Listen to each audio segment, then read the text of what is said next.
이 저녁에도 천국을 향해서 힘차게 달려가시길 바랍니다. 오늘은 우리가 사무엘하 두 번째 시간으로 덮어주심이라는 제목으로 같이 말씀을 나누도록 하겠습니다. 우리 지난주에는 욕심의 끝은 사망이라 그랬습니다. 욕심의 끝은 사망입니다. 아말렉 청년이 쓸데없는 욕심을 부리다가 화를 자초했고 그 욕심으로 인해 그는 죽게 됐습니다. 야고보 사도는 욕심이 잉태하면 죄를 낳고 죄가 장성하면 반드시 사망을 낳는다 그러셨어요. 사람이 하나님의 심판을 받아서 이 세상이 멸망으로 치닫고 있지만 하나님의 심판이 어떻게 이 세상에 이루어지는가를 보면 인간의 욕심으로 이 모든 것이 점점 끝을 향해 가는 걸 봐요. 욕심에는 끝이 없거든요. 인간의 욕심 때문에 이 세상은 점점 병들어가고 있고 그것이 하나님의 심판의 결과라는 것을 우리는 세상을 보면서 알 수 있습니다. 그렇기 때문에 욕심 때문에 거짓말하게 되고 욕심 때문에 자꾸 사람들을 속이며 욕심으로 거짓말을 통해서 자신이 무엇인가 한 자리를 얻어보겠다는 그 잘못된 생각, 하나님께서 다윗을 통해 이룰 하나님의 나라에는 그런 자들이 있을 것이 없음을 분명히 가르쳐 주신 거라 그랬어요. 그리고 사도행전에서 성령이 임하고 하나님의 교회가 시작되면서부터도 아나니아 삽비라도 거짓말로 욕심을 부리다가 그들도 죽임을 당함을 통해 하나님의 나라에 그들의 자리는 없다라고 말씀하셨습니다. 거짓의 아비 마귀가 우리들의 마음을 자신들의 놀이터 만들어서 거짓말과 욕심이 가득한 곳을 만드는 그런 일에 우리 스스로가 거기에 동조하지 마시고 그 모든 걸 털어버리시고 우리의 마음을 하나님의 말씀으로 채우시고 하나님의 은혜로 채우는 삶을 살아가시기를 축복합니다. 마틴 루터가 그런 말을 했어요. 참새가 하늘 위로 날아가는 걸 막을 수는 없다. 그러나 그 참새가 우리 머리 위에 둥지를 트는 건 막을 수 있다. 우리가 세상을 살아가다 보면 순간적인 욕심이 들 때가 있을까요, 없을까요? 있어요. 사람인데 그런 거 없으면 그건 하나님이죠. 사람은 욕심이 있습니다. 오죽하면 견물생심이라 그러겠어요. 보면 갖고 싶은 게 사람의 마음이에요.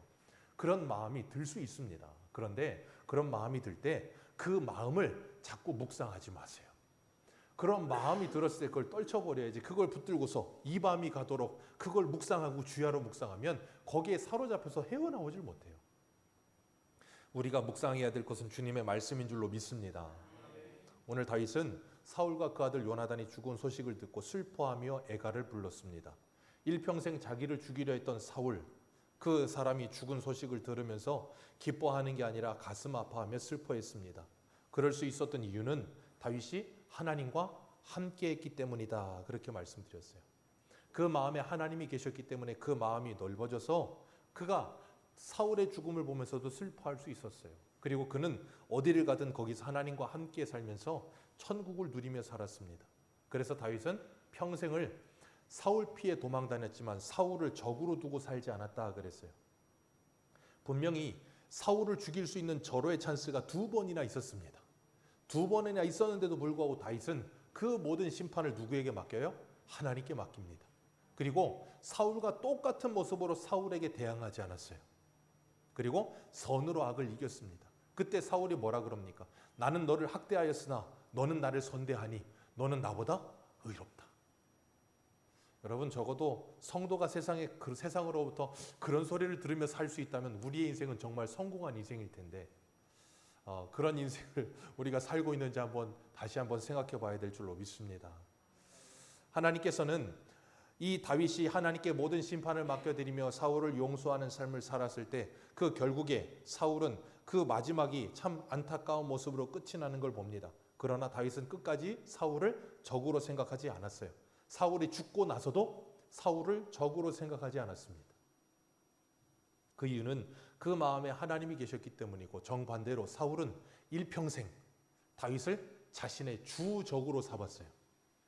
자신의 딸까지 자기의 욕심과 그리고 자기의 어떤 계획을 이루기 위한 수단으로 사용해서 다윗과 정략 결혼시켜버리고 어떻게든 다윗을 죽여보겠다고 평생을 쫓아다니며 다윗을 향한 마음이 좁아져서 그 안에 하나님이 계실 곳이 없었어요.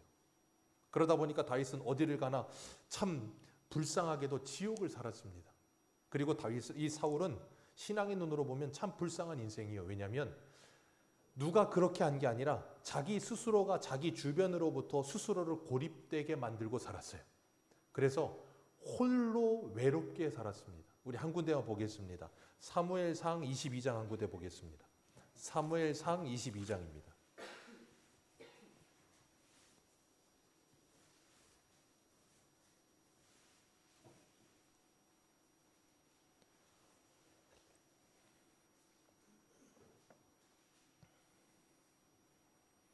사무엘상 22장 우리 7절 8절 우리 같이 읽겠습니다. 시작. 사울이 곁에 선 신하들에게 이르되 너희 베냐민 사람들아 들으라. 이새의 아들이 너희에게 각기 밭과 포도원을 주며 너희를 천부장 백부장을 삼았느냐? 너희가 다 공모하여 나를 대적하며 내 아들이 이새의 아들과 맹약하였으되 내게 고발하는 자가 하나도 없고 나를 위하여 슬퍼하거나 내 아들이 내 신하를 선동하여 오늘이라도 매복하였다가 나를 치려하는 것을 내게 알리는 자가 하나도. 자, 이 두 구절 속에 사울이 자신이 평생토록 자기 주변 사람들을 어떻게 생각하며 살았는지를 알 수 있는 모습인 거예요. 자, 이런 공모한 사람 아무도 없습니다.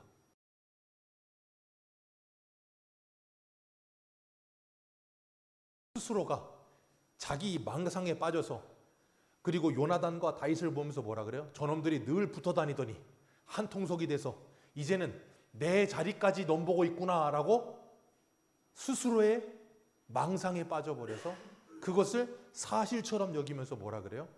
누구 도와주는 사람 하나 없구나. 나는 세상에 혼자구나. 누구도 그런 생각 안 해요. 근데 스스로가 그런 생각에 빠지는 거예요. 그리고 뭐예요? 사울은 평생을 자기 자신만을 알고 살았어요. 그래서 자기 주변의 모든 사람을 수단으로 사용했어요. 자기 자식마저도. 자기 자식마저도 자기 수단으로 사용하는 사람이 사울이었어요. 그러니 그 옆에 있는 사람들이 사울을 사랑하겠습니까?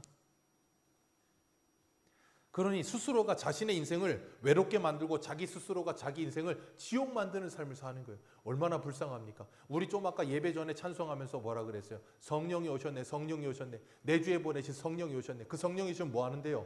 그 나라를 꿈꾸게 하십니다. 그 하나님의 나라는 어떻게 이루어지는데요? 하나님의 나라는 나와 하나님과의 관계 속에서 이루어져요. 나와 다른 사람과 관계 속에서 하나님의 나라가 이루어지는 거예요. 그래서 예수를 믿고 구원받은 하나님의 사람은 관계를 잘 맺는 삶을 삽니다.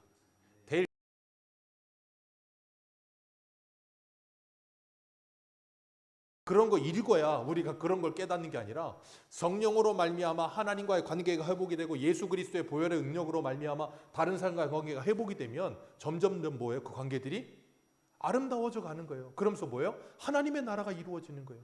그러니까 성령이 오시면 그런 꿈을 꾸게 돼 있어요. 그래서 예수 믿고 성령을 받으면 내 가정에 하나님의 나라가 이루어지기를 바라는 거예요. 그러니까 어떻게 되겠어요? 내가 먼저 다가가는 거예요. 이 교회에도 하나님의 나라가 이루어지기를 바라는 거예요. 누가 임하면? 성령이 내 안에 임하시면. 다윗은 그런 마음이 가득했던 사람이었어요. 다윗은 사울과 요나단이 죽었다는 이야기를 듣고 슬퍼하면서 애가를 부르면서 활노래로 야사레체를 기록하게 하고, 그리고 백성들에게 그것을 노래 가르치도록 명령을 내립니다. 그리고 오늘 본문 19절에 보면 이렇게 표현을 했어요. 19절 같이 읽습니다. 시작. 이스라엘아 내 영광이 산 위에서 죽임을 당하였도다. 오호라 두 용사가 엎드러졌도다. 아멘. 이스라엘아 내 영광이 산 위에서 죽임을 당하였도다. 그러면서 다윗은 사울과 요나단의 죽음을 이스라엘의 영광이 죽었다라고 표현을 해요. 왜 그럴까요? 말 그대로 사울은 이스라엘의 왕이었고 요나단은 이스라엘의 왕자였으니까 이스라엘을 대표하는 왕과 왕자가 죽었으니 이스라엘 영광이 죽었다 그러는 거예요. 우리 오늘날도 그렇잖아요. 우리나라의 대표격인 대통령이 이제 해외 순방 같은 데 나가서 국제 무대에서 대통령이 무엇인가 잘하면 국격이 올라갔다고 뉴스 딱 뜹니다. 그런데 대통령이 뭔가 다른 나라의 정상과 회담에서 뭔가 좀 잘 안 되면 뭐라 그래요? 국격이 실추됐다 그런 표현을 써요. 왜요? 대통령이 나라의 대표이기 때문에 그런 거예요. 지금 다윗도 이 사울과 요나단의 죽음을 통해서 이스라엘의 영광이 죽었다 그러면서 그들이 이스라엘을 대표하는 자들이기 때문에 그렇게 표현하고 있는 거예요.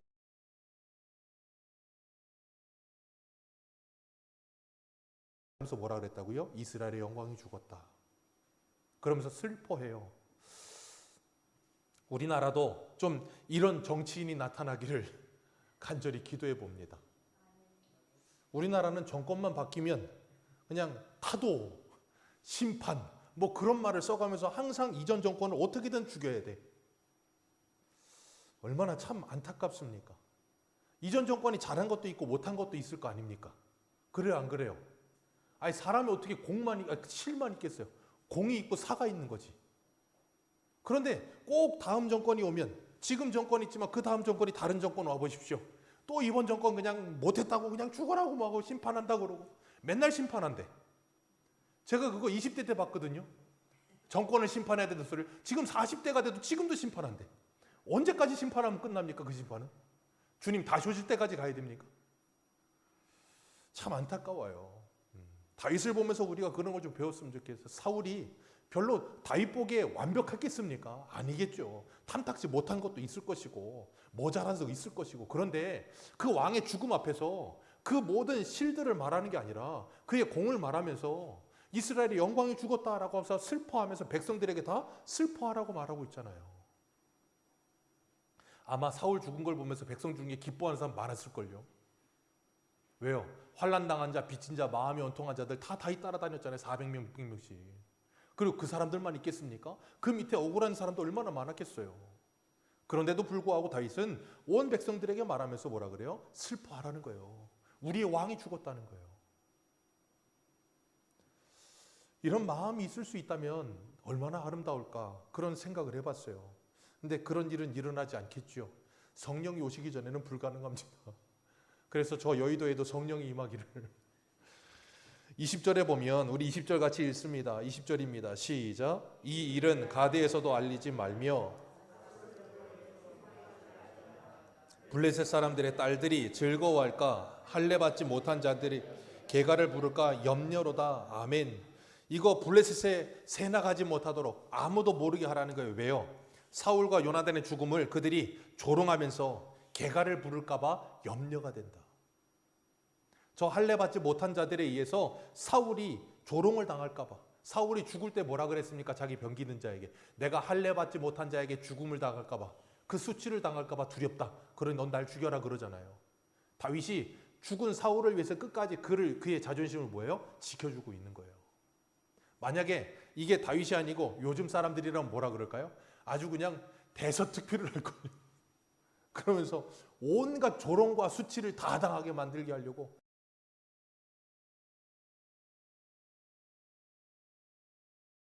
덮어둡니다. 왜요? 가족이잖아요. 미우나 고우나 사울은 다윗의 장인입니다. 맞죠? 네, 다윗의 장인이에요. 장인이 평생 자기를 죽이려고 했지만 다윗은 그를 미워하지 않았고 평생을 자기 가족으로 생각한 거예요. 우리도 그렇잖아요. 가족의 허물과 가족의 이 수치는 될 수 있으면 뭐예요? 덮어두지 여기저기 다 들춰내지 않습니다. 가족의 수치 들춰내봐야 그거 누구 얼굴에 침 뱉깁니까? 자기 얼굴에 침 뱉기예요. 뭐 더 달라고 못할 게 없어요. 우리 한 군데 한번 보겠습니다. 베드로전서 4장 8절입니다. 베드로전서 4장 8절. 신약성경 베드로전서 4장 8절.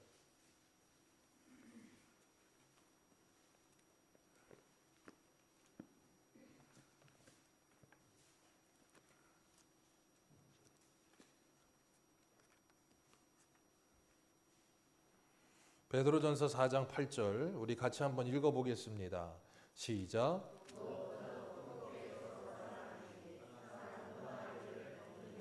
아멘. 7절에 뭐라 그래요? 만물의 마지막이 가까웠으니 너희는 뭐하고 정신을 차리고 근신하여 기도해라. 그리고 무엇보다도 뜨겁게 서로 뭐해라? 사랑해라. 왜요? 주님 다시 오실 날이 가까우고 있으니까. 사랑만 해도 짧은 인생인데 미워하며 살아 뭐 하겠느냐는 거예요. 그러면서 사랑은 뭐 한다고요? 허다한 죄를 덮습니다. 이 말씀 암송하시기를 주님의 이름으로 축복합니다. 암송하시고 평생의 마음에 새기세요. 사랑은 허다한 죄를 덮는 겁니다. 주님 우리에게 명령하셨어요. 주님 다시 오실 날이 가까우고 있으니 서로 뜨겁게 사랑해라. 어떻게 해요? 주님이 우리를 사랑하신 것처럼, 그리고 주님이 우리를 덮어주신 것처럼 너희들은 사랑으로 서로의 허다한 죄를 뭐하라고요? 덮으라고요. 오늘 다윗이 사울의 허다한 죄를 뭐하고 있어요? 덮고 있어요. 어떻게 가능하다고요? 하나님이 자신을 덮어주신 은혜를 경험한 사람이기 때문에 가능한 거예요. 여러분, 우리가 다른 사람의 죄를 덮고 다른 사람의 허물을 덮어줄 수 있는 거 우리가 할 수 있는 거 아니에요. 하나님의 은혜를 받지 못하면 그런 거 못합니다. 그래서 주님께서 우리를 위해서 이 땅에 오셨고 십자가에서 피 흘려 죽으심으로 그 보혈로 우리를 뭐 하셨어요? 덮어주셨어요. 여러분, 우리가 의로워졌다는 건 천주교와 우리의 의 차이는 천지 차이입니다. 우리는 루터가 그런 말을 했어요. 구원받은 죄인이라는 표현을 썼어요. 천주교는 예수를 믿으면 의롭게 된다는 게 어떤 의미냐면 마치 그리스도의 의를 우리에게 백신 주입하듯이 주입하는 거예요. 그럼 내가 의로운 자가 되는 거예요. 근데 우리 개신교의 의는 무엇이냐면 그 의를 우리에게 주입하는 게 아니라 그리스도의 의로 우리를 덮어버리는 거예요. 그래서 언약이라는 단어가 영어로 커버넌트라는 단어를 써요. 뭐예요? 커버한다는 거예요. 모든 걸 덮는다는 거예요. 뭘로요? 그리스도의 보혈로. 그래서 우리가 하나님 보실 때는 뭐가 보이는 거예요? 내가 먼저 보이지 않고 예수 그리스도의 보혈이 보이는 거예요. 그래서 우리가 뭐예요? 의로운 자가 되는 거예요. 그래서 구원받은 죄인으로 살고 있는 거예요. 그렇기 때문에 우리가 그런 은혜를 정말로 안다면 다른 이들을 뭐예요? 덮는 거예요. 창세기 9장에 보면 노아 이야기 나오죠. 하나님께서 이 세상이 너무나 악한 걸 보시고 하나님께서 물로 심판하십니다. 물로 심판이 끝나고 난 후에 노아의 가족들을 강주에서 끌어내시고 언약 하나 하셨어요. 무슨 언약 주셨습니까? 무지개 언약. 다시는 물로 심판하지 않으리라. 그래서 지금도 비 오고 나면 뭐 떠요? 무지개. 비 오고 나면 무 뜨면 7색깔 무지개 뭐 이쁘다 그게 아니고 뭘 기억해요? 하나님의 언약. 아, 하나님께서 우리를 심판하시지 않는구나. 그래서 그 언약, 그 무지개를 뭐라 그래요? 보우라고 하잖아요. 그 보우가 뭐예요? 활. 자, 활이 어떻게 생겼어요? 무지개 돔이 이렇게 생겼죠. 그게 활이라고요. 그러면 이렇게 생겼으면 땅이 지평선이 줄이면 화살을 꽂아서 어디로 쏘게 돼 있어요? 이렇게 돼 있고 줄이 여기 있으면 이렇게 잡고 어디로 쏘게 돼 있습니까? 하늘로요. 그럼 그 화살을 누가 맞겠다는 거예요? 하나님께서요. 그게 뭐라고요? 언약. 그 화살을 누가 맞아요? 예수 그리스도께서. 우리의 죄를 대신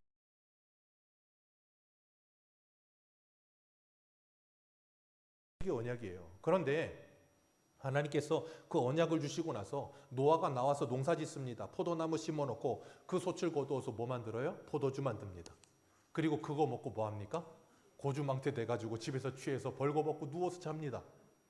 참 노아도 대단해요. 여러분 생각해보세요. 만약에 여러분이 노아고 정말 하나님이 이 세상을 물로 싹 쓸어버려서 사람이 다 죽고 그냥 모든 게 다 죽어버렸어. 물고기 살았겠지요. 모든 게 다 죽어버렸고 자기 식구만 남을 정도로 무서운 심판이 있고 난 다음에 농사를 지었으면 여러분 같으면 술 먹고 취하겠습니까? 좀 무서워서 못했을 것 같은데 노아는 참 배포가 큰 사람이야. 술 먹고 취해서 벌거벗고 누워있는데 가나안의 아비인 함이 들어가서 그 모습을 봅니다. 아버지의 하체를 보고 나와가지고 셈과 야벳에게 떠들어댑니다.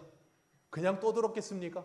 야, 우리 아버지 저거 그냥 나이살 드시고서 그냥 나이가 60, 600세인데 나이살 드시고 저렇게 그냥 술 취해서 그냥 고주망태 돼서 쓰러졌고 잔다. 다 벗고 잔다. 온갖 얘기했을 거 아닙니까? 근데 셈과 야벳이 그 말 듣고 뭐합니까?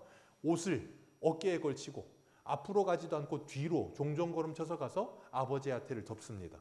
그리고 고개를 돌려 그 하체를 보지 않았다라고 말하고 있어요. 그리고 노아가 자매께서 뭐라고 저주해요? 가나안은 함은 셈의 종이 될 것이다. 그리고 정말로 그대로 되잖아요. 아버지의 하체를 보고 뭐 하지 않아요? 덮어주질 않습니다. 떠들어대고 다 펼쳐내고 다 조롱을 주고 수치를 주는 거예요. 왜 그래요? 하나님의 은혜를 모르니까. 여러분, 하나님의 은혜를 아는 사람은 다른 사람의 허물을 덮는 줄로 믿습니다. 그러나 하나님의 은혜를 모르는 사람은 다른 사람의 허물을 동네방네 여기저기 다 파헤칩니다. 그냥 세상 말로 조리돌림 하는 거예요. 덮어주는 거 아니고 여기 가서도 떨리고 저기서 쩔리고 그러면서 그냥 온데 박내 그냥. 여러분 그런 거 하지 마십시오. 그건 절대 은혜가 안 돼요. 절대로 은혜가 안 됩니다. 제가 그래서 목회하기 전부터 신학교 갔을 때부터 제가 다짐했던 게 있어요. 뭐였냐면 말하지 말자. 말하지 말자가 제 신조예요. 신학교 때부터 그랬어요. 그래서 저는 웬만하면 말 잘 많이 안 합니다. 그것 때문에 많이 욕도 먹고 답답해 죽겠다는 말도 듣고 별소리를 다 들어도 말 안 합니다. 죽어도. 왜요? 제 목회 끝날 때까지는 말을 잘 안 할 겁니다. 목회 끝나면 할 겁니다. 왜냐하면 그런 것 때문에 너무 많은 일들이 벌어지는 걸 너무 많이 봐요. 우리가 주님의 은혜로 용서함을 받았으면 내 안이 그 은혜로 말미암아 회복되는 거예요. 회복되고 나면 그게 더 이상 흠이 되지 않아야 돼요. 그리고 그걸 덮어줄 수 있는 사람이 돼야 돼요. 그런데 예수를 믿고도 이게 치유가 잘 되질 않는 거야. 그래서 그런 거 많이 하잖아요. 교회마다 무슨 내적 치유 많은 거 많이 하잖아요. 예수님 만나면 내적 치유 됩니다. 예수님을 진짜 만나면 내적 치유가 돼요. 예수님을 진짜 안 만나니까 내적 치유가 안 되는 거예요. 예수님을 진짜 만나면 내 모든 여기에 있던 예전 일들부터 해서 과거 일들 다 치유가 되게 돼 있어요. 왜요? 그 모든 게 하나님의 인도하심이었고 섭리하심이었어요. 그걸 사람과 사람의 문제로 보지 않아요. 그걸 뭘로 봐요? 하나님께서 나라고 하는 나를 사람 만드시기 위해 그 모든 과정을 만들어 가셨구나 하는 걸 알고 나니까 그 사람이 미워지질 않는 거예요. 그게 내적 치유예요. 왜? 하나님의 섭리하심을 믿으니까요. 근데 그걸 못 믿으면 사람이 미운 거예요. 어릴 때 나 어떻게 했고 저렇게 했고 나 힘들게 했고 뭐 했고 그러면서 호랑이 담배 필적 얘기까지 그냥 다 끄집어내갖고 평생 죽어도 그냥 평생 가도 옛날 얘기 꺼내서 그냥 또 얘기하고 또 꺼내서 또 얘기하고 또 꺼내서 또 얘기해요. 여러분 그거 절대 거기서 자유 못합니다. 평생 거기 매여 살아요. 여러분 그런 거 하지 마세요. 평생 거기 매여서 거기서 묶여서 자유할 수가 없어요. 창세기 요셉 보십시오. 요셉이 그 아버지의 편애 때문에 야곱도 참 그래요. 근데 저는 야곱도 조금은 이해가 됩니다. 10손가락 깨물어서 안 아픈 손가락은 없어요. 근데 덜 아픈 손가락은 있어요. 그래요. 그래도 좀 이 유도리가 있으면 채색옷은 안 입혔어야지. 근데 얘는 또 17살인데 애가 뭣도 모르고 채색옷 입히니까 좋아가지고 그거 입고 형들한테 자랑 갔다 뭐예요? 아주 그냥 미운 털 제대로 박히고 꿈꿨는데 형들이 다 나한테 절한다는 꿈꾸니까는 참 애가 그러니까 그렇게 맞는 거예요. 맞은 매가 약이에요. 맞아야 애가 사람이 돼요. 그렇게 맞고서 죽을 뻔하다가 애굽에 끌려갔어. 그래 보디발의 집에 가가지고 생고생하다가 또 모함당해서 감옥에 갔네. 감옥에 갔다가 하나님께서 거기서 하나님이 구사일생으로 건져주셔서 애굽의 총리가 되게 하셨어. 그리고 난 다음에 형들이 찾아옵니다. 그때까지 시간이 20년 걸려요. 근데 형들이 찾아오니까 형들이 자기 앞에 절을 해. 그러고 나니까 뭘 깨달아요? 20년 전에 하나님이 꿈꾸게 하셨던 그 꿈이 이거였구나. 그걸 깨닫고 나니까 요셉이 뭐 하냐면 그때부터 자기 인생이 확 해석이 되는 거예요. 그리고 나니까 형들이 용서가 되는 거예요. 밉질 않은 거예요. 왜? 형들이 분명히 그런 일을 했지만 하나님이 그 모든 걸 통해서 하나님의 언약을 이루시기 위해 이렇게 인도해 가셨다는 게 믿어진 거예요. 여러분 그게 진짜 믿어지면 그 사람이 미워지지 않아요. 근데 그게 안 믿어지면 사람이 미운 거예요. 근데 요셉은 그게 믿어지니까 형들이 밉질 않아. 근데 그렇게 하고 난 다음에 형들과 야곱이 애굽에 내려와서 몇 년을 사냐면 17년 삽니다.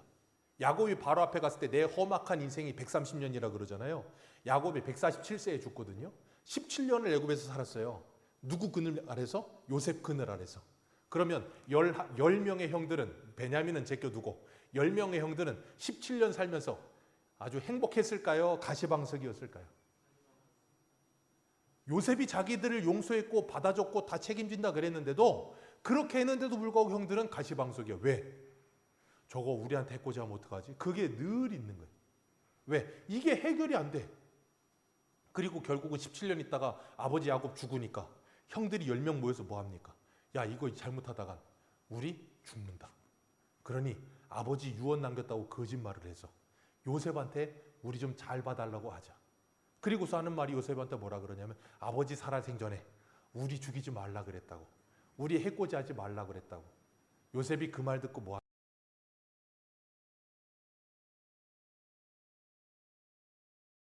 왜 울까요? 불쌍해서요.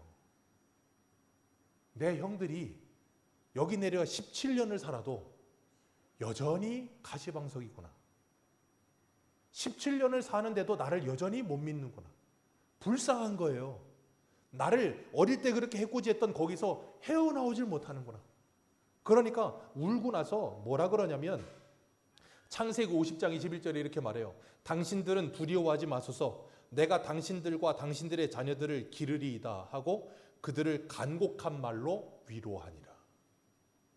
요셉이 형들을 오히려 간곡한 말로 위로해요. 걱정하지 말라고. 내가 당신들 자녀들까지 다 책임진다고. 왜? 하나님이 그러라고 나를 먼저 보내신 거 내가 안다고. 그걸 믿고 나서 보니까 이게 내가 해야 될 일이라는 거 아는 거예요. 여러분, 이건 사람이 할 수 있는 거 아니에요. 요셉이 대단해서 되는 것도 아니고 하나님이 요셉에게 그런 마음을 부으셨기 때문에 가능한 거예요. 그러니까 요셉이 하나님의 마음이 부어지니까 형들을 뭐 합니까? 덮어버리는 거예요. 지나간 일은 덮는 거예요. 과거를 묻지 마세요.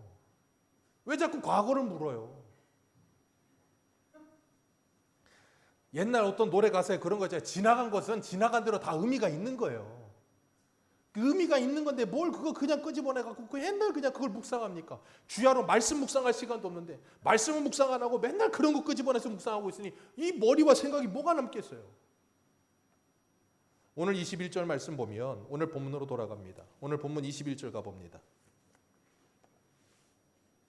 21절 같이 읽습니다. 시작. 길보아 산들아 너희 위에 이슬과 비를 내리지 아니하며 재물 낼 밭도 없어지어다. 거기서 두 용사의 방패가 버림바 됨이니라. 곧 아멘. 다윗이 길보아 산을 저주하다시피 이슬과 비가 내리지 않고 재물 낼 밭도 없어질 것이다 그러고 말하고 있어요. 이건 지금 노래거든요.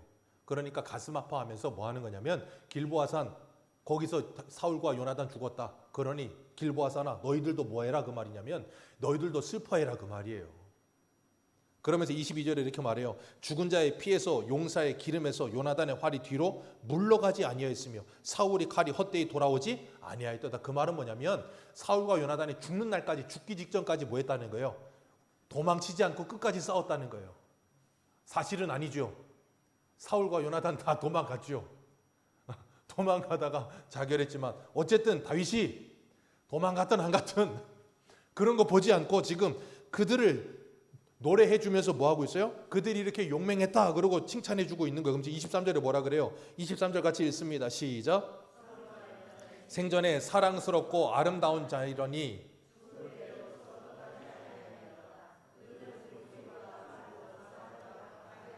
네, 그들은 독수리보다 빠르고 사자보다 강하였도다. 그러면서 그들을 뭐예요? 높여주고 칭송해 주는 거예요. 얼마나 아름답습니까? 그러면서 백성들에게 뭐라 그래요? 24절에 이스라엘 딸들아 사울을 슬퍼하며 울어라. 사울이 너희들에게 붉은 옷 입히고 붉은 옷 입혔다는 거 자색 옷 입혔다는 거 뭐냐면 당시에 자색 옷은 물들이기 힘들었기 때문에 귀족들이나 왕족이 입는 옷이었어요. 그러니 사울이 너희들에게 그렇게 좋은 옷 입히고 너희들에게 금노리게 입히고 너희들 옷을 채워줬지 않냐. 그 말은 뭐예요? 너희들 사울이 왕으로 있을 때 그 밑에서 잘 먹고 잘 살지 않았느냐. 그러니 왕이 죽은 걸 슬퍼하면서 울어라. 그러면서 사울을 높여주고 있어요. 다윗은 끝까지 사울을 뭐하고 있어요? 높이고 있어요. 이게 다윗의 품격이에요. 이게 다윗의 품격입니다. 여러분, 저와 여러분들도 이런 성도의 품격 가지시기를 주님의 이름으로 축복합니다. 그리고 26절에 요나단의 죽음을 보면서 슬퍼합니다. 26절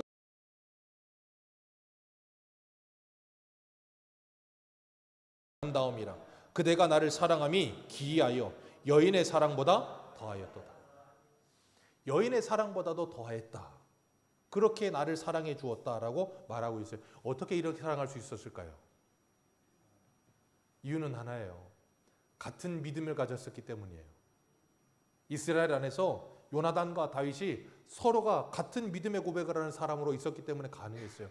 이 사무엘상 17장에 보면 다윗이 골리앗하고 싸우러 나갈 때 다윗이 이런 말을 합니다. 사무엘상 17장 47절에 또 여호와의 구원하심이 칼과 창에 있지 아니함을 이 무리에게 알게 하리라. 전쟁은 여호와께 속한 것인즉 그가 너희를 우리의 손에 넘기시리라. 아멘.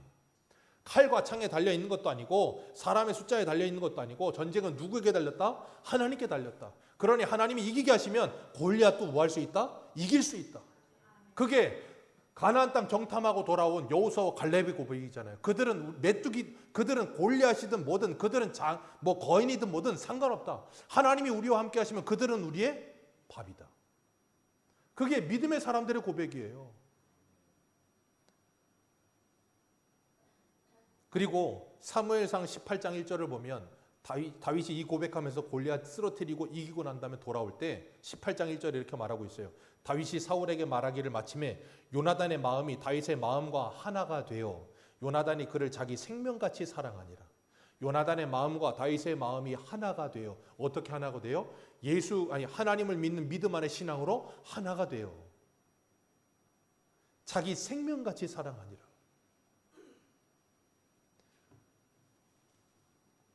얼마나 귀하겠습니까? 왜요? 골리앗 앞에 나가는 사람이 있어요, 없어요? 아무도 못 나갑니다. 이스라엘 전체에 그런 믿음 가진 사람이 하나도 없어요. 근데 다윗이 거기에 딱 나가는 거예요. 그리고 한 군데 봅니다. 사무엘상 14장을 보세요. 사무엘상 14장 6절. 사무엘상 14장 6절입니다.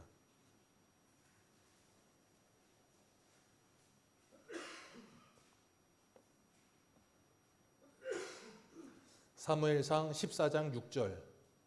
우리 같이 읽습니다. 시작. 요나단이 자기의 무기를 든 소년에게 이르되 우리가 이 할례 받지 않은 자들에게로 건너가자. 여호와께서 우리를 위하여 일하실까 하노라. 여호와의 구원은 사람의 많고 적음에 달려있지. 자, 요나단이 지금 뭐하고 있어요? 블레셋과 전쟁하는데 자기 병기 든 자 한 사람 데리고 적진으로 뛰어들어가는 거예요. 이건 미친 짓입니다. 이건 죽으러 들어가는 거지 이게 살려 들어가는 게 아니잖아요. 근데 요나단이 들어가면서 뭐라 그래요? 전쟁은 사람의 많고 적음에 달려있지 않다. 하나님께 달려있다. 누가 한 말하고 똑같은 말이에요? 다윗. 자, 이스라엘 전체에서 이런 말한 사람 딱 두 사람밖에 없어요. 요나단과 다윗. 그러니 요나단이 자기가 먼저 이런 고백을 하고 블레셋을 이기고 난 후에 다윗이 나타나서 골리앗을 이기는 이 고백을 하면서 이기는 모습을 보면서 뭐 하겠어요? 얼마나 기쁘겠어요. 얼마나 감격스럽겠습니까? 온 나라에 그럴 수 있는 사람 하나도 없는데 나타난 거예요. 그러니까 얼마나 기뻐요. 여러분, 우리가 이 땅에서 예수 그리스도를 믿고 구원받은 하나님의 사람으로 살아가면서 같은 신앙을 가진 사람들을 만난다는 건 너무나도 기쁜 일이에요.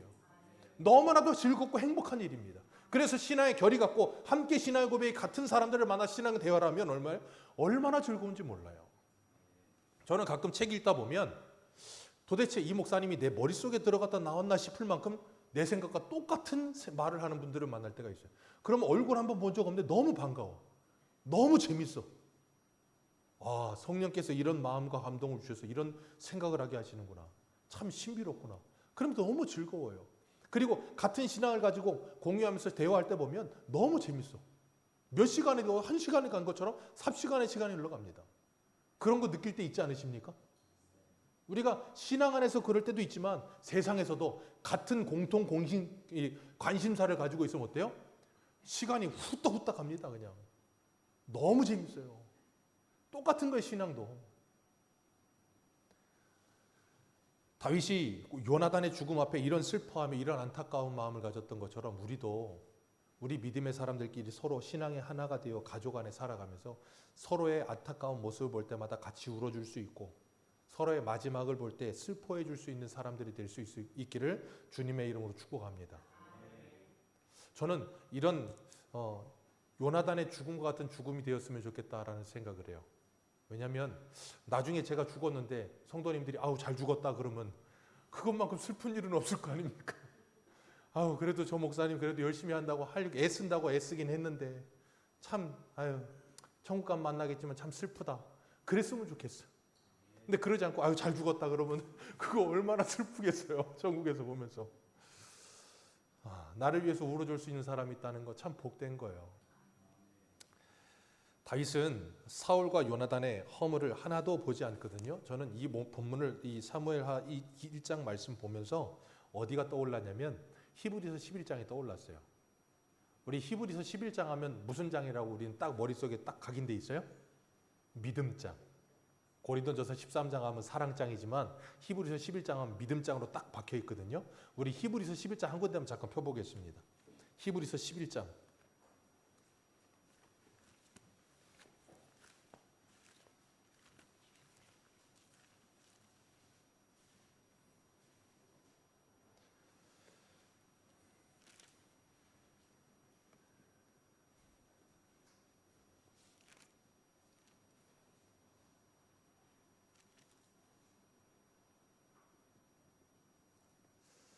어디를 보시냐면 우리 8절부터 읽겠습니다. 8절부터 읽습니다. 11장 8절 시작. 믿음으로 아브라함은 부르심을 받았을 때에 순종하여 장래 유업으로 받을 땅에 나아갈새 갈 바를 알지 못하고 나아갔으며 믿음으로 그가 이방의 땅에 있는 것 같이 약속의 땅에 거류하여 동일한 약속을 유업으로 함께 받은 이삭 및 야곱과 더불어 장막에 거하였으니 이는 그가 하나님의 계획하심 지으신 터가 있는 성을 바라봤음이라. 믿음으로 사라는 자신도 나이가 많아 단산하였으나 잉태할 수 있는 힘이 얻었으니 이는 약속하신 이를 미쁘신 줄 알았습니다. 그러므로 죽은 자 같은 한 사람으로 말미암아 하늘의 허다한 별과 또 해변의 무수한 모래와 같이 많은 후손이 생육하였느니라. 아멘. 거기까지만 읽습니다. 자, 아브라함에 대한 이야기가 나와요. 그리고 사라에 대한 이야기가 나옵니다. 그리고 17절에도 보면 아브라함은 시험을 받을 때에 믿음으로 이삭을 드렸으니 이는 약속을 받은 자로서 그 외아들을 드렸느니라 라고 말을 하고 있어요. 자, 아브라함에 대한 이야기 쭉 나오는데 아주 간략하게 축약해서 나오면서 아브라함이 잘한 이야기만 나오고 못한 이야기 나옵니까? 안 나옵니까? 하나도 안 나와요. 아브라함이 애굽에 내려간 이야기, 애굽에서 사라 팔아먹은 이야기, 그랄에서 사라 또 팔아먹은 이야기, 그런 얘기 하나도 안 나옵니다. 그리고 하갈하고 결혼해가지고 동침해가지고 이스마엘 낳은 얘기, 그런 허물들 하나도 기록 안 해요. 사라도 자기가 단산하였으나 그러면서 90살 돼가지고 하나님이 와가지고 뭐라 그래요? 명년 이맘때 네가 자식을 낳으리라 그랬더니 저 밖에서 그 얘기 듣고 뭐 했어요? 비웃었잖아요. 그랬더니 하나님이 불러가지고 너 왜 비웃었냐 그랬더니 뭐라 그래요? 안 웃었는데요? 아주 그냥 새빨간 거짓말을 해.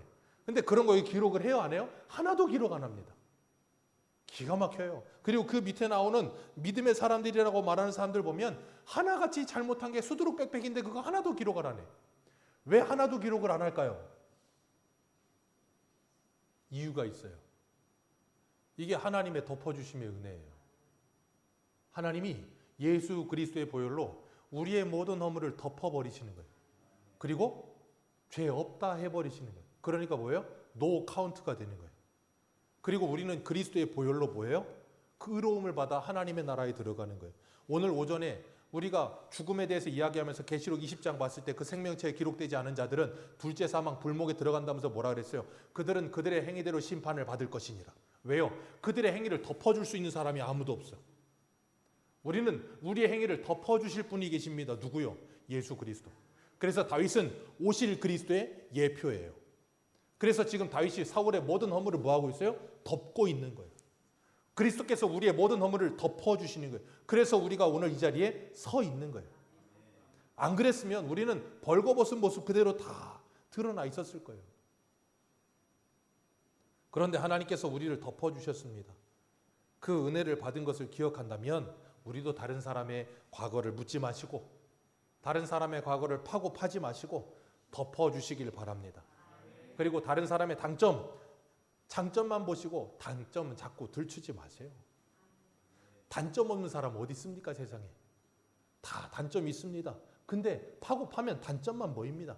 수많은 장점은 안 보이고 그런 어리석음에 빠지지 마시고 여러분의 인생을, 이 짧은 인생, 정말 사랑만 하다가도 짧은 인생인데 자꾸 미워하고 반목하고 서로 그냥 들춰내고 서로 그냥 아웅다웅하고 그런 거 하지 마시고. 왜요? 하나님 성령을 주셔서 우리에게 그런 거 하라고 성령 주시지 않았어요. 성령에 충만하여 하나님의 나라를 꿈꾸라고 우리에게 성령 부어주셨습니다. 그 성령 받은 하나님의 사람으로 오늘 다윗처럼 덮어주며 내가 서 있는 그곳을 하나님의 나라 만들어가며 우리 가정을 덮고 우리 교회를 덮고 우리 일터를 덮고 이 나라를 덮어가며 사시기를 축복합니다. 너무 들추지 마세요. 오늘날 우리의 가장 큰 문제가 뭔지 아세요? 너무 많이 아는 게 문제예요. 모르는 게 약인데 너무 많이 아는 게 문제예요. 너무 많이 안다고 해서 뭔 해결책도 없는데 너무 알려고 하지 마시고 은혜로 덮으세요. 그렇다고 덮지 말아야 될 것까지 다 덮을 필요는 없지만 우리가 덮지 않고 있는 것의 거의 95%는 덮어도 될 문제들이에요. 그런데 그 95%를 다 들춰요. 그러다 보니까 문제만 발생합니다. 여러분의 가정에 하나님의 덮어주심의 은혜가 있기를 축복합니다. 우리 새소망교회에 하나님의 덮어주심의 은혜가 있기를 축복합니다. 이 나라에 하나님의 덮어주심의 은혜가 있기를 주님의 이름으로 축복합니다. 기도하겠습니다. 하나님,